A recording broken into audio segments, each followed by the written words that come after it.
How are you? I'm so happy to be here. I am too. I'm so glad you agreed to come on the podcast. Yep. And I just want to welcome you to You Always Have Choices podcast. You know, I'm in love with this name. Thank you, thank you, thank you. So Love I'd it. like to tell our people a little bit about you before we get started, okay? Hmm. Thanks. Today's guest is Molly Carmel. She is a leading addiction and eating disorder therapist and founder of Beacon by MC. Known for her straight talk, no chaser attitude, she is also the author of Breaking Up with Sugar and the former host of the podcast What's Your Craving? Molly is fiercely devoted to helping people break free of their destructive relationship with food, dieting, and negative body image through the use of DBT. She's also involved with Reiki, breath work, meditation, and so much more. Her work has been featured on shows such as The Today Show, The Dr. Oz Show, Deadline NBC, Anderson Cooper 360, as well as in the LA Times and the New York Times. Welcome. So happy to be here. Thanks, So Molly. happy to be here. I'm It's so always nice happy. to just get to chat with a friend, Yeah, you know? and that's what we are. But I'd like to jump right into it by asking you, so what brought you to this field? How did you get here? Well, so first of all, like, I've known that this is what I've wanted to do since I'm 13. Like, since I'm Uh, 13 years old, I've known that I have wanted to help people heal. And that's largely a function of my own trauma, my own story. And like, so I'm what you call like a wounded healer. I would say I'm like a healed healer, or I'm a healing healer, because I don't think we're ever like, there's no end point of this healing, as we both know. But yeah, I mean, so from a really young age, I struggled with issues with food, issues with, more. And I hear you, believe me. and I think at the time, my mom, and I had a lot of trauma in my upbringing. My dad passed away really tragically when I was 3 years old, and my mom was Mm. sort of, and then I turned to food, and my mom was so outmatched by that. And of course, she sent me to nutritionists and this and this and this. And I can like actually remember being, I don't know, 9, sitting in a nutritionist's office with her, like teaching me like the size of what you should eat for protein, and like knowing like in my soul, like my problem is not with food. Like I can't stop eating. Like my problem is not with food. And so I was sent to all of like the traditional treatment that you would send any person, young or old, for. And I just remember like, and my mom sent me to weight loss camp, which I have to say was like so fun, like best time ever. Like Josh Cohen was my boyfriend. Like we had the time of our lives. But I also remember being at weight loss camp being like, I'm gonna gain all this weight when I get back. Like no one was like helping me. They were like running me and feeding me and like having great dances. Like I felt included. Like it was amazing. But it wasn't healing me. It wasn't helping the problem. And so I No do one, remember like when I'm 14 and I'm in like home ec in ninth grade in my skinny jeans, and like the button, pops off of my jeans, and this like that demoralization and being like, just so hopeless about that. And so I remember when I was 13 years old, I was like at this camp and being like, just had this knowing, like, oh, like this is yours to solve, Molly. 13. yeah, yeah. And sadly, from 13 to, 30, I had experiences that informed my like where I decided to do training as a therapist, and how I decided to not just be a talk therapist, but also involve so much more of the mind in my work. And also, frankly, and sort of have two specialties, which is addictions and eating disorders. And my initial training in addictions is because the singular way that eating disorders were treated when I was getting trained was not something that I thought was useful for me. Like eating disorders and all addictions, really are so, you know, individually biological and emotional and spiritual, that the one way that it was treated was really toxic for me, and it was actually really, and so I knew that I wanted to start to create like a very different paradigm for people who didn't find healing in this like intuitive eating, health at any size. And I actually, nothing against that. Like, it's just that, if somebody tells you that there's one way, run away. And I knew like an addictions model, that concept, in a very different way than maybe something like alcohol or drugs, like that abstinence only model. It's a very interesting way that I found works for people to help them in their issues with food. But to me, it was like, and so my path and my journey as it goes, like, had to get so ugly and so gnarly, because so that I could be prepared and pretty fearless in helping other people find the same. And interestingly, as the years have gone on, and not, my podcast is on hold right now. It's not like former, but I started this podcast called What You're Craving, because there's this great slogan in one of the 12-step groups, and it says, it's all about the food and it's not about the food. And I think so many of us really know what's wrong, but getting to the solution is really hard. And that's, I think, where therapy or coaching or spiritual practices or connection or some combination, and really at this moment right now, I'm really working on helping people with burnout, because I actually think that's fueling so much of our issues, honestly, that we aren't actually like getting to that real root cause, which is we're tapped out emotionally, physically, spiritually. And we like just, it's like we're just constantly self-deading. Like, like we constantly, and so of course we're turning to food, and of course we're like in unhealthy relationships because we can't like get to the bottom of any of it. So Here. that's like the shortest answer I've ever given of how I got into this. But I got into this because basically I was told, like you and your store over there, like it was just told to me. And there's never been a moment where I thought to do anything else, to be honest. That's great. That's great. I've always said it. That's what this podcast is about. There's many roads to Rome, and it's not always the same thing for each and every person. Some people have to go this road, that road, and the next. But it seems like that you doing this work, is that helpful to you when you're helping others? Is it I mean, of course, I mean, it's funny, like I don't really know another way, because like I've been a therapist since the minute I could be. I've been a therapist since I'm 22. I'm 46, right? Like, and before that, I ended up working at these weight loss camps, right? So I've sort of, I don't know another way. I imagine when I think about when other people are struggling, and if I ever make a comparison, I think, well, I'm surrounded by it all day. So of course I'm thinking about it. And of course, but I think the other piece is, I really want to say this to people. I want to say two things that feel really important, which is me being a therapist and a coach Mhm. is not me doing my work, right? Like those are very separate entities to me. Like I do my own therapy, I have my own recovery that is very Oh, separate from going to work. And I say this because I feel like people talk about choices, Jay. I feel like people don't think they have choices when it comes to getting help.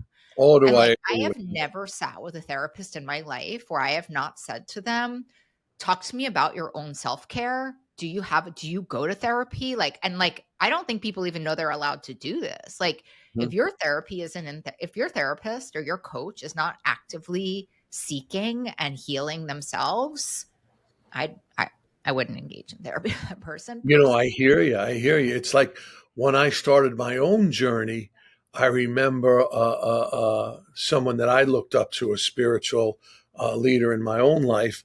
And he said, when you go to a therapist, interview her, Oh my God, interview right? her. How long have you done this? Talk about your problem and say, listen, This is what I have. Do you think you can help? I think there's a deeper question, especially in what's happened to the recovery world, where I think many, and I like, listen, I'm not here to judge sober coaching or whatever, but like, is, are you getting your own help? Like, Mhm. are you doing therapy thinking, like, I don't want to be someone's healing. Like, I want them to be like having their own coach outside of this, having their own recovery outside of this, and then bringing like their best self to the work. And so I have very separate entities. Like, I have my own recovery programs, I have my own sponsor, I have my own therapist, and then I go to work. And I don't think that that's every therapist and coach, right? Yeah, and to be quite honest, I love this because hopefully we're educating people in that sense. I remember when I first got the store 21 years ago, I'd be working like crazy here, Mhm, and I put so many hours into it, I stopped taking care of myself, and I mhm. realized I'm angry, hungry, lonely. All those things were happening to me because all I did was try to Well, get this right, you store going. prioritize the store above yourself. I mean, And and thank then God you're I have making a people huge investment, not just in money, but in trust, right? And in. so it's not just like the experience. Like, listen, I have great experience, but if I'm dry, like, one of my patients said to me the other day, like, Molly, you're going to be really mad at me. I'm like, if I'm really mad at you, fire me like right now. Like, I'll help you find a new therapist. Like, what people are willing to take from their therapists. And I want to remind everybody of that. Like, fire them. Like, go find someone who you feel supported by. And the other reason I want to say that is that here's what the research says. It's just like, this is the only piece of research that is true across every board, right? Because there's some research that says intuitive eating works. There's some research that says intuitive eating doesn't work. There's some research that says abstinence and alcohol works. There's some research that says harm reduction and alcohol works. Here's the research that says that is across the board. It's going to make so much sense to you. The number one determinant of long term success is what we call self determination. Self determination is us owning it for ourselves. Like, we determine the path that works. So we have an investment, Mhm. we got a Yep. horse, we got a dog in the fight, as they would say, right? So for people to be able to feel empowered. So if you're sitting with a therapist and they're saying, you need to quit, you need to do it this way. And you're saying, no, I need to do it this way. And you're in a thing with them, you're in a power struggle, get out. Get Yeah. out. Say Yeah. something or get out, right? Yeah. Yeah. And it took me quite a few years to find someone I really liked and trusted. And what's wonderful is she never told me you have to. She just Exactly. thought, I think you should look at it this way, or maybe, have this type of approach. And it just opened my eyes completely, Yeah, well, 100%. you got to remember, like, it's one of my teachers always says, healers are humans. And you see this in the rooms of the 12 steps too. Someone will relapse and other people will just totally freak out about it. And I Yeah. just am always like, well, that's their stuff, that's not yours. But that happens in therapy too. Like, there's Yeah. this thing in therapy called supervision where, like, I supervise everybody who works for me, and I just sit there and we talk through what issues are coming up with them that are preventing them from being the best therapist that they possibly can. And like, that's Understood. just normal, Understood. right? Yeah. Yeah. Um, so if I came to you and I was just starting out, Yeah. and I have several different issues, but let's Too. talk about food first. What Tell me, what's the process? What would you suggest I do, because I just walked through the doors and I'm not even sure how to help myself? I know. So I want to say, like, I think there are a lot. So with the food, I think there are a lot of different ways that we can identify what is happening for us. And the book I wrote, Breaking Up with Sugar, and if you're feeling like, okay, like, it really feels like substance to me. It really feels like when I eat a scone, it doesn't satisfy me, it doesn't sit with me. I just want more. I just want more. And that feels really troublesome to me. Now, I want to say one thing. There's another school of thought that exists with intuitive eating. Intuitive eating would say, well, then you just eat that scone until your body has enough of it that it needs. and your intuition will come back. I don't subscribe to that personally. Like that particular way of healing an eating disorder almost killed me personally. And and this is like the whole thing. This is why you need to be with someone who's well researched and comfortable with self-determination. And that way has worked for so many people, right? So it just depends. It's exactly what you're saying. Many paths. Literally almost killed me. Okay. So there are really good evidence-based like tests that you can take to see if you're on this scale of food addiction. In my book in chapter 4, the whole thing is there. There's you can go Google Yale food addiction scale, whatever. You can just start to, if that feels important to you, if the knowing isn't loud enough and you're like, am I? Like, go take the test, like, great. Then, That's great that somebody has a way to find out, yes, this is, I can identify, like in Alcoholics Anonymous and all of that. Is it the same in food in the sense that, with an alcoholic or a drug addict, their life begins to spin out of control? Is it the same thing with food? oh my God, it's wild. Actually, you can take that substance criteria in many ways and really spin it into food in a fascinating way, right? Like one of my favorite criteria of addiction is, use despite like negative consequences. And the amount of people that I've treated where their A1C, which is the indicator of diabetes, is like 11, 12, 13. And the doctor's like, hey, like you got to back off some of this sugar. It's really impacting your endocrine system. And the amount of people that get that kind of information and are like still doing it, right? That's it. Like you and I know, like that's addiction straight, right? No, no. Or like this one where it's like, we stop doing enjoyable activities. Like the addiction prevents us from doing the things that we love. Like the amount of people I met who like love dancing and have like stopped dancing or get really isolated as a result of it. Like there are so many parallels in the diagnostic criteria of addiction that you can do with food. And then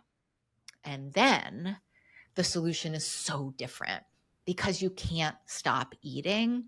Oh, And this is my opinion. I want to say two things. So, right when I just talked about intuitive eating, there's another school of thought in food addiction that's like very intense. Like it's very like rigid. And it's like, no, no, no, no, no, no, no, no, this, no, that, and bring your scale out. And like, to me, like that doesn't feel like food freedom. I think there's a real balance. So I think, and it's honestly, again, from a research perspective, it's called harm reduction. And we know in addiction, it's like really what works with so many people. And yet there's some people who need a much more rigid approach, right? Just like there's some people who need like this kind of looser intuitive eating approach, and that's what's healing them. Great. There's some people who need just like this incredibly rigorous approach. It would have me defiant and hopeless and doesn't work for me. So this idea of there being like a complete abstinence, I think is really challenging for a lot of people. So challenging that it's like, I shouldn't even start. Right. oh, And with so, that, oh, go sorry, ahead. go on. No, no, I want you to say. So the way with the food, which is different than if you have abstinence with alcohol, you have abstinence with drugs, You still have to eat. you still have to eat. And of course, like you never really have to eat sugar again. And yet you're probably going to, right? Like Mhm. maybe it's going to be like, you have this teriyaki sauce and you didn't know it was full of sugar. Or maybe it's going to be like you had the worst day of your life and you just decided to use like the Yep. thing that comes in really hard with food issues is diet culture. Mm-hmm. And the impact of diet culture on so many of us, which is like, I believe like almost like ancestral, like my mom was on a diet, my grandma, like it's so in my bones to like want to be skinny, and the good and the bad and the morality of it. Like, so it's in our, it's in our mind to say, because you really can't get recovered from this and be on a diet. And yet to get recovered from this, you need to have some structure, probably eliminate like some stuff that's really triggering for you. And so you see this balance, right? You see this, and you're, I would say, almost definitely going to do it imperfectly. And so a lot Yeah. of the work I do, to be honest, Jay, is teaching people how to do things imperfectly. Because diet culture teaches us, and this is the analogy I use, diet culture teaches us, we're driving down the street, we get a flat tire. And this is what diet culture teaches us to do. Diet culture teaches us to get out of the car with our flat tire, get a knife, slice all four tires, light the car on fire, and like walk away. It's crazy how we behave with food, right? It's like, oh wow, like, I had a handful of M&Ms, like may as well go at it. There's no wisdom in that. And so like a lot of what I teach people to do is just like turn their brain on so that we can find some synthesis of a solution, right? That Well, what I'm appeals to what's hearing then, wrong. so what I'm hearing, are you saying that diets really don't work? You really need to have an overall change of lifestyle. You have to have an overall change, like they say in like the addictions, you have an overall change of attitude and of vision and of everything that we that's like the interesting part. Like it is really like what we know recovery to be, Yeah. right? Like Hmm. which is a change of perspective, a change of attitude, a change of behavior. Like that integration is really important, which is honestly like why in the years that I've done this, it's like you know what to eat. Clearly, we got to heal Oh, something else, right? Like, you know, that you, like, nobody's sitting there eating a cupcake being like, this is amazing for me. And nobody's sitting there eating six cupcakes, which, you know, like at 11 o'clock at night in their house alone, nobody's sitting there saying, like, this is really a loving act. yeah. So we got to get down to, as they would say, like an AA, right? Causes and conditions. Like, you got to get down to like the bottom of it. And that's really what the work is. And the second piece of the work is, you know, finding this balance between creating guidelines, you know, getting you on a tricycle and then a bicycle, and understanding that like sometimes we just like screw it up, Yeah. and the Yeah. research of it all. I know, it's so funny when you talked about that analogy with cupcakes. I know at different times, I know what to eat. I have the knowledge. I'm Yeah. intelligent, but I'll choose another way. And then when I choose that other way comes guilt, shame, remorse, Right. knowing that, the next day the scale's going to say something different. I'm going to feel different because I really think it's about what you eat as far as how you feel too. When I eat healthy, I think better. I'm physically stronger. It all comes together. When I eat badly, it impacts me so negatively. Well, you know, the honestly, like, and I'm all like, I am a therapist, right? So I really deal with the soul and the mind, but there's a lot wrong with our world. But the research that has come out about gut health and the gut really being like an indicator of depression, an indicator of anxiety, like longevity, like, so there is something about taking care of our health. I mean, understanding why we're doing this is really important, right? Absolutely. Any change, right? And so, you know, wanting to be skinny is not, unfortunately, is just it's just like not going to fit the bill. It's not Hmm. it's not going to allow for you to integrate what you need to integrate for long-term change. Like it's short-term change fine, but short-term change usually comes with like a big rebound. It comes with like sort of like the donut at the end of the race. Yeah, yeah. It sounds like with alcohol, it's the symptom. It's not the Right. it's not what's going on. I say I drink because of this reason, but there's so much more behind it. And in order to heal, that's what we have to find out. That's why there's 12 steps. There's, And there's all different four ways to heal steps, it. You know, there's something really, all sorts of different ways. Yes. there's a man, a Pulitzer Prize winning journalist named Michael Moss, and he wrote his second book he wrote was named Hooked. Great book on food addiction. And he actually wrote that book thinking that we were all overreacting a little bit when we were calling food addictive. And by the end of that book, he was like, whoa, because you have to remember the psychological implications of food. For example, you know, when you go to a baseball park, what do you think about other than the team? Hot dogs. Yeah. Like, and if I say the word like Dunkaroos to you, like, do you get psyched? I get psyched. I love Dunker. I wanted to steal them. Like, you know, and so like, look at how attached we are. Now, that attachment, if you think about alcohol and drugs, I understand a lot of people started early, 11 even, but when we're talking about baseball games and we're talking about Dunkaroos, we're talking about 1, 2, and 3. Like, talk about like where your brain started to get hooked and the Mhm. emotional attachment to food. The only thing I'm not talking about here, by the way, is opiates, because those synthetic things, like, wow. Yeah, And yeah. I don't know. Someone was saying, here, I think you'll appreciate this joke, but someone was saying to me, they say that like sugar is as addictive as cocaine.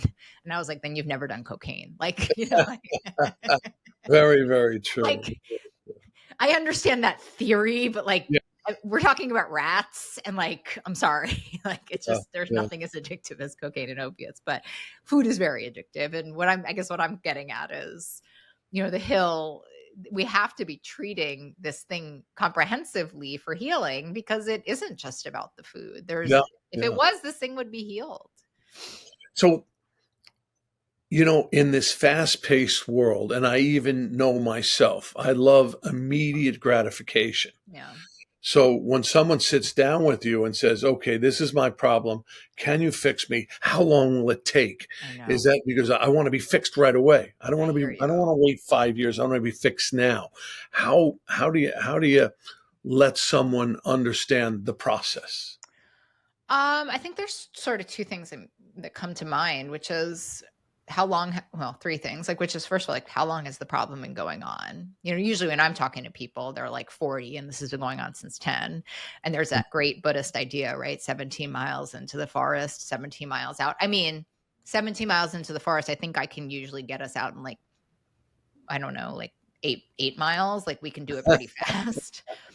Um, First, got to start with that first step first. But that urgency, so I've done a lot of trauma training, and this urgency that comes with this, actually it ignites the fight response in our nervous system, right? So, and when we're in a fight response, our brain actually is not working accurately.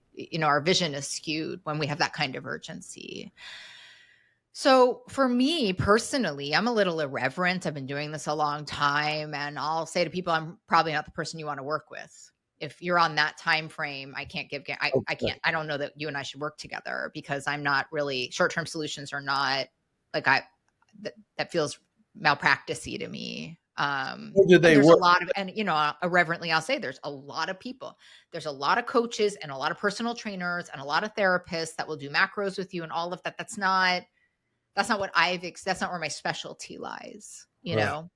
You're And going in depth. You're not putting a Band-Aid on something. And if you want the quick yeah. fix, that's a Band-Aid. It's not a Well, a quick solution. fix usually has a rebound, and Yeah. I'm really not invested at this point in my life and my career and my own code of ethics to be contributing to someone's story that they can't get well.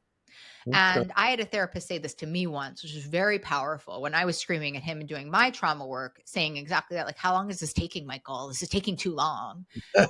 And this man, this beautiful man, just was like, Molly, it's like asking how long it takes for a bone to heal. Like, you would never be screaming at your doctor. Yeah, yeah. The bone takes as long as it takes to heal. And I think for anybody listening that's like identifying with this, like, I also want you to understand, throwing urgency into healing delays healing. Like, that's it. Yeah. So it takes as long as it takes. And the more we can stay in what I call like ventral vagal, like the more we can stay in this calm, focused place, like kind of the quicker it's going to go. I don't know about all this outcome business. It's just not, I don't know. The older I get, listen, I think there was a time in my life where I had the audacity to buy into that, right? Like 30 days or whatever. Like, it's just, the other thing I want to say, maybe most importantly, is you have to have two relationships in this world. Two. You have to have a relationship with yourself, and you have to have a relationship with food. There is never a moment in your entire life where you will not be in relationship with food in order to sustain life. Mm. So even if there is an endpoint, the day after that endpoint, you're still in a relationship with food. And anything that I know about relationships is that they require management. Absolutely. So this urgency that people have is like, to what end? There's no Yeah, endpoint to yeah, this. yeah. I don't, my sales isn't so good, but here we are. I think you're doing fine. So we're going to wrap it up, but before we do, I'd like to ask you what should we hold on to? What's your best thought or advice, something that we can put out there to the world to even maybe help them begin this wonderful journey and Yeah, change their life? I got it. I totally have it. So here's the thing about our relationship with food. The first time you try doesn't always stick. I don't know. You and I have listened to a lot of stories of people. I've listened to a lot of stories of people in my office. I've listened to a lot of stories of people in my own healing journey. And I've heard it hit on the 22nd time. I've heard it hit on the second time. I've Yeah, heard it hit on the 80th time. I know what You you mean. know, and so if you're struggling with the food, if you're struggling with anything, your commitment is just to not give up. The commitment is just not to give up, to think about it more scientifically. It's just to Mhm. say, oh, this one didn't work.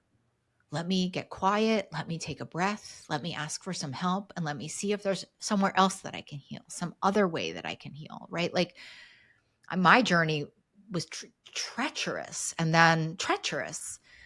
And then one day I found the solution, and even that's been imperfect. And to start to Understood. conceive of healing in less of a black and white way is so helpful to us personally, but also like to the global us, which is equally as important. So I would just say, like, just never give up. Like, that's the Don't deal. give up. That's a great message. Great. And first want to thank you so much for being here. What a You treat. know how I feel about you. You're spectacular. And I want to say to the world, thank you for joining the podcast where you always have choices. Bye, Yes. Mwah. Molly. Thanks, Jay.